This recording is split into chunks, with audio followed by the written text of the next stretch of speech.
Gig work isn't a new thing. It's actually started in the early 1900s with jazz musicians. We've seen many different types of gig work, whether it be taxi drivers, health workers, artists, musicians. And what that means is that it's a very big part of the workforce. 150,000 people make money in any given month with Uber. It's amazing how the gig economy has grown. 150,000, you were saying, that's just unbelievable. And it's an important part of the economy. It's a really important part of the workforce. It's one that is underpinned by a deep sense of flexibility and ease of access. Why did you decide to drive with Uber? It gives me the flexibility to decide when I drive or if I want to drive.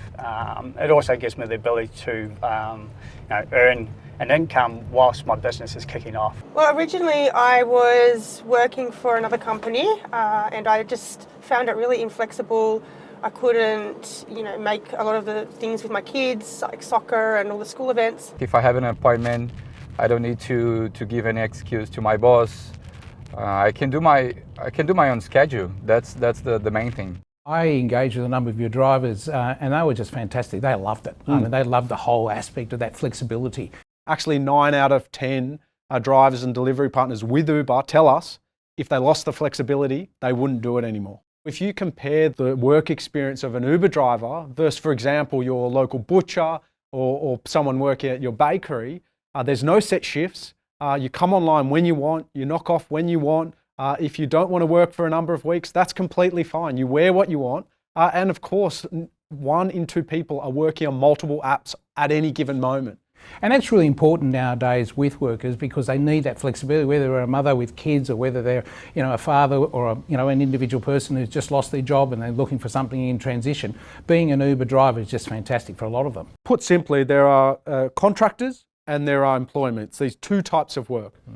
We think this dichotomy is outdated, and rather we should be thinking about how we can create a hybrid to retain the benefits of flexibility and overlay the protections, benefits, safety nets that are more traditionally associated with employment types of work for contractors in the gig economy. A lot of people are driving for Uber less than 10 hours a week. Only 7% of people in 2022 use this like a full-time work. And so let's not solve for this as full-time work, because it's not.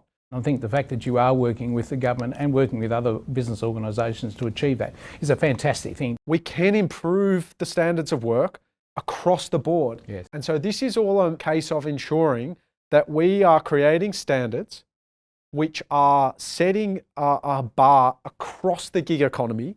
So regardless of what platform that you are on in any given time, you know that you are covered with basic rights and protections that every Aussie should expect. Yes. Yeah. We are pro-reforms. We think this is a once-in-a-generation moment, but we want to get them right.